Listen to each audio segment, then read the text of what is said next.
comunicação hoje não é exatamente uma coisa até agradável. Vou me atrever a colocar essa informação. Porque você quer se inteirar das informações, das notícias, acrescentar para você dentro de um aprendizado ou alguma informação, e a maioria dessa comunicação que a gente está vendo aí nas mídias sociais deixam a gente down, né? Porque você sai carregada. Hoje não. Hoje o nosso mundo está se transformando em encantado, porque você vai conhecer a professora Nilva, que ela é uma contadora de histórias, e ela vai colocar você nesse universo de encantamento. Fala Inês, já está no ar.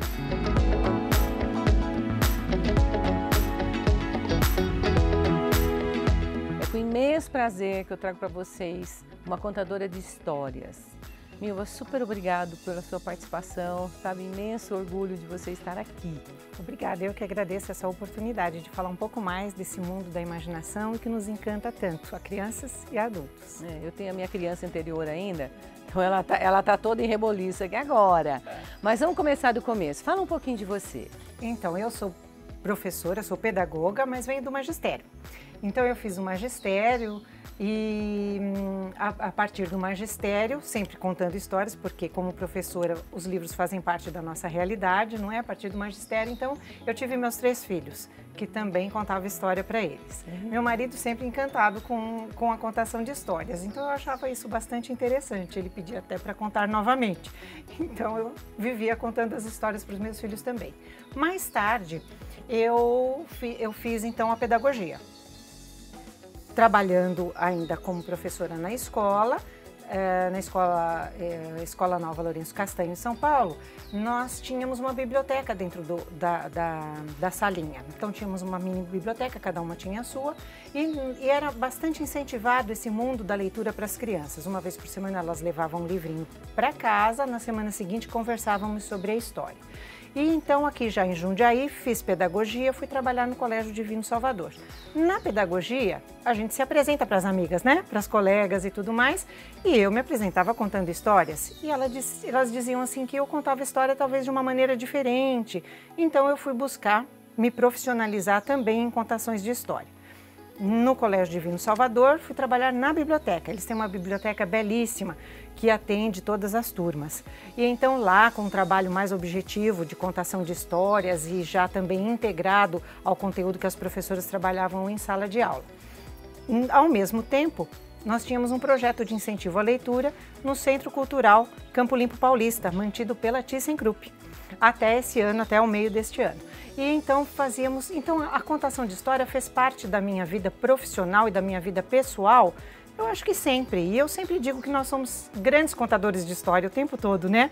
Nós estamos aqui contando histórias e conversando ao telefone, na família. Eu acho que o contador de histórias está sempre dentro do nosso coração. A gente pode até falar que como nos comunicamos, sim, na nossa rotina, estamos aqui conversando, aí chega alguém, aí a gente passa uma informação, uma instrução, precisa fazer isso. Tudo se envolvesse esse lado de ser todo mundo um contador de história, resolveria aquela tal história de como você fala, né? Exatamente. Porque as coisas têm que ser colocadas, aí Sim. É como você coloca. Sem dúvida. E eu entendo que é uma grande arrumação para as pessoas, né? É verdade. Porque é como você falou que soou bem ou não soou bem. Sim, para a outra pessoa. Isso. Aí se todo mundo fosse contador de história, a pessoa que legal que seria. O coração seria tocado o tempo todo. Que legal. Então isso é uma profissão? Isso é uma profissão também, ela se tornou uma profissão, na verdade, uma necessidade dentro da escola, porque nós temos as crianças aí com a possibilidade do manuseio do livro e o conhecimento das histórias desenvolverem muito melhor cognitivamente, emocionalmente, mas aí também me apareceu a possibilidade de fazer disso uma profissão. E hoje eu tenho uma companhia, eu e minha parceira Roseli Pizarro, nós temos a companhia Contando com Encanto e contamos histórias por aí, é só nos chamar. Para quem estiver interessada em dar sequência a essa... Porque isso é uma habilidade, né? Isso também tem que ter um pouco de dom, né? Sim, toda a intuação. O mercado existe e ele é viável? O mercado existe, é viável, mas eu vou te dizer, você sobrevive da contação de histórias, não, ainda não. Eu acho que no nosso país ainda é preciso que haja um pouco mais de incentivo à cultura e à educação, porque a contação de história está nesses dois universos, porque nós trabalhamos com a leitura, com diversos escritores, com várias possibilidades e também através da educação, porque educamos o ser para uma boa leitura, para uma boa literatura, você aprende palavras novas, você consegue se comunicar melhor. Eu acredito que no nosso país ainda é preciso muito incentivo e valorização desses dois universos. Torcidinha, tá chegando aí a hora da gente começar a exigir um pouquinho mais disso. Isso mesmo. Mas fala uma coisa pra mim, você foi professora anterior a ser contadora de história e você foi professora simultaneamente a já ser uma contadora de história. Sim. Eu acredito que você levou para a sala de aula essa novo método de comunicação com esse despertar da curiosidade, da fantasia. Qual é a diferença da criança que convive ouvindo história para aquela que não convive ouvindo história? Estou falando de você como professora, mas a gente vai estender para os pais. Ah, sem dúvida. Então, há uma diferença sim, com certeza. São por aí 20 anos, não é? 25 anos trabalhando com as crianças e percebendo essa mudança do universo literário e das histórias entrando e fazendo parte da vida das crianças. Eu posso dizer que antes nós tínhamos crianças que sentavam em suas cadeiras e recebiam aquela informação da professora. Então, eram crianças depositárias de informação. A gente tinha a professora e as crianças. E depositando cognitivamente os conceitos matemáticos de português e tudo mais. Hoje nós temos as histórias, os livros e essa possibilidade, esse leque de possibilidades que as histórias nos trazem, que a literatura nos traz, de tocarmos a criança a partir do emocional, a partir desse olhar com um pouco mais de carinho e de esperança para as atividades. O lúdico dentro da sala de aula, ele é importantíssimo. E uma história pode te trazer matemática, português, ciências, história, de maneira muito gostosa e suave. A criança vem junto com você nessa contação, participando desse universo. Uma história traz para nós um novo lugar, novos personagens, uma aventura, uma emoção, cheiros, sabores, todos vindo da imaginação, todos estimulados pela imaginação. E eu acredito que a sala de aula, como diz Rubem Alves, ela tem que ser um estimulador da curiosidade. A criança querer saber sobre o que se está falando. E as histórias nos proporcionam muito isso. Então, olha eu aqui, né? Que é tudo que a gente quer ouvir. E verdade. assim, esses novos tempos, que eu acredito que vão cada vez se aperfeiçoar mais e mudar vários métodos convencionais, engessados, professora lá no quadro, aluno sentadinho, né? Ele também possibilita a interação da criança. Ele está ali, é uma coisa que é um conjunto, um pertencimento entre todos. Né? E com certeza vai despertar curiosidade para a pesquisa posterior em casa. E aí vai entrar no que um pouquinho que a gente está vivendo muito. Eu até tenho um vídeo aqui no canal que fala sobre isso, sobre a educação dos filhos. Hoje em dia, esses computadores, esses smartphones, assim, talvez os pais, para sobrar um pouco mais de tempo, né, ocupa a criança com isso enquanto não percebe que ela está se desligando da criança. Liga a criança no equipamento e desliga da participação, da vida, da coisa comunitária. E esses novos tempos, esses novos jeitos possíveis de se fazer, como é você resgatar, contar a história no pé da cama da criança, né, ou deixar ele criar as suas próprias histórias. Então, afastar um pouco, dar esse limite, porque isso está fazendo muito mal. Você percebeu isso? Eu percebi sim. Aliás, a gente vê o tempo todo em todos os lugares, né? Nós vamos a um restaurante, as pessoas estão com seus celulares, no parque, tirando fotos e não aproveitando aquele momento. Eu penso que os extremos são sempre preocupantes. Eu acho que a tecnologia faz parte da nossa vida e ela tem que fazer mesmo, nós estamos aí em evolução e ela facilita muita coisa na nossa vida. Porém, nós temos um tempo para usá-la. E eu acredito sim na restrição do tempo para usar tecnologia, desde os pequenos, porque nós não podemos também estar fora desse universo tecnológico de evolução. Mas não podemos esquecer que a companhia é o mais importante, é estarmos juntos, é o olho no olho, é estarmos ali conversando a respeito de algum assunto que se passou durante o dia. dia. E o nosso dia é difícil? Nós temos trabalho para exercer, nós temos a casa, nós temos fora. Então eu acredito que você guardar um pouco daquele tempo para estar com a sua criança, meia hora, uma hora naquele dia em que você se sente verdadeiramente com ela, sem nenhum recurso à volta tecnológico, mas que vocês construam juntos um momento, é muito especial e valoroso. Você pode estar construindo com um bloco lógico de brinquedos, você pode apenas estar conversando, você pode apenas propor algo, ou se deixar propor pela criança, e aquele momento da história, lógico. Pegar um livro, ler, folhear para a criança, embora nós tenhamos esses tablets que nós possamos baixar as histórias, nada substitui o folhear um livro, não é? Ou passar a mão numa gravura, ou mostrar as palavras, ou sentir o cheiro daquele objeto e tê-lo consigo como o primeiro, o mais querido, algo muito especial como um presente. E o ir para a cama com ele, né?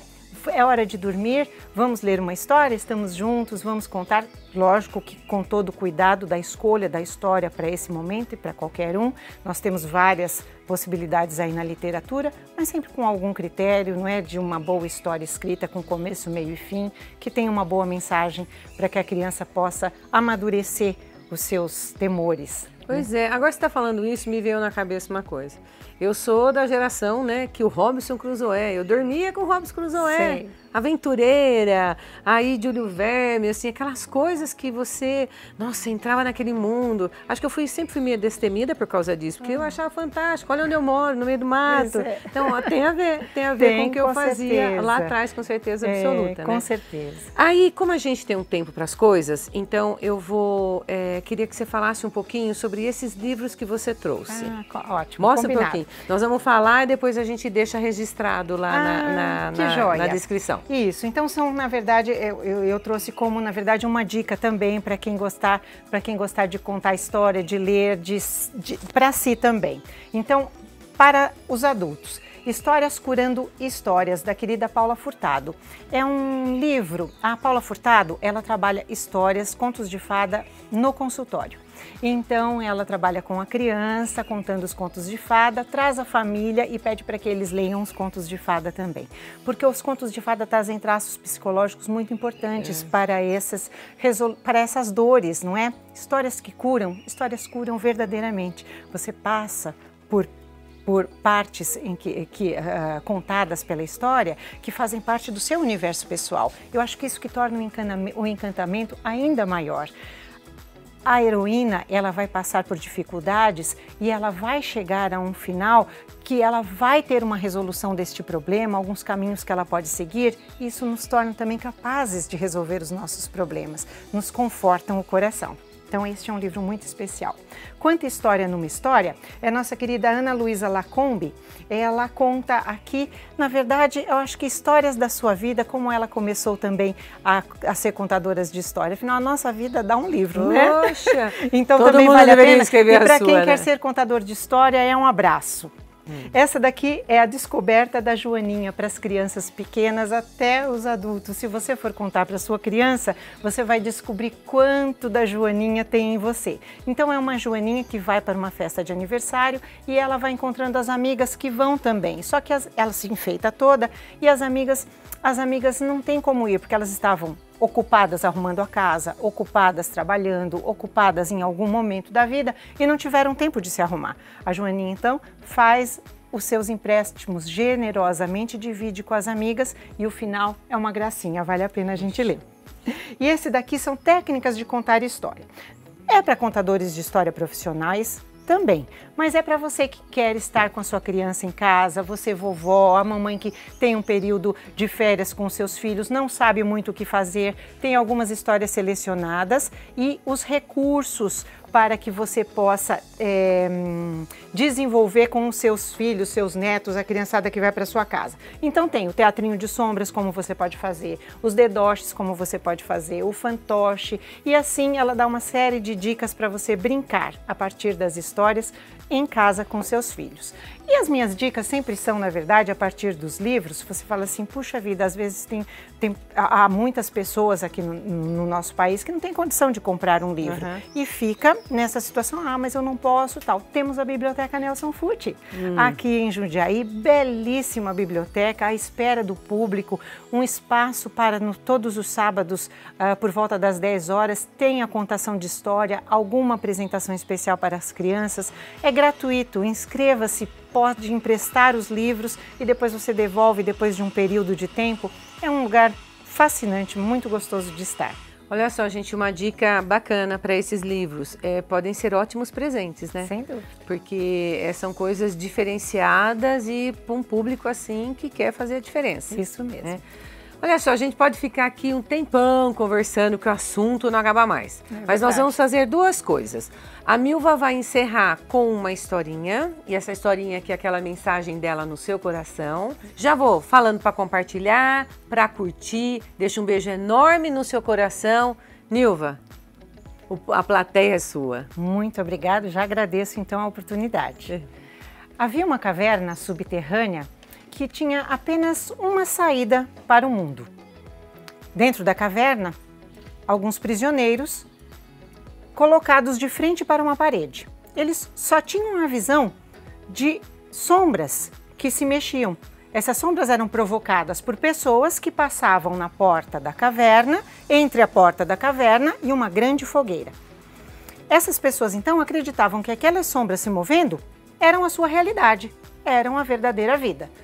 Um dia, um desses prisioneiros se libertou e saiu pela caverna e ainda um pouco atordoado com aquela luz imensa, ele olhava para o chão, olhava ainda as sombras, conseguia talvez olhar algum reflexo no lago próximo e ele foi se erguendo e conforme ele ia se acostumando, podia então se colocar com as pessoas, olhá-las nos olhos e trocar experiências e saber de suas vidas e então ele foi entendendo e olhando o sol, a lua, mexendo em objetos, experimentando e entendeu que a vida não eram só aquelas sombras. Lembrou dos seus colegas, lembrou dos seus parceiros, prisioneiros na caverna. E voltou para contar para eles tudo aquilo que ele havia visto.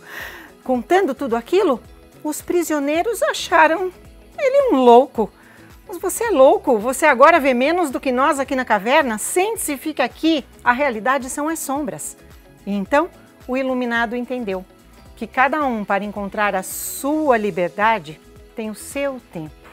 Mas ele não desistiu não. Ia todas as vezes à caverna, contava das realidades, com toda a tolerância, compaixão e paciência e entendimento, porque é assim que a gente faz a mudança.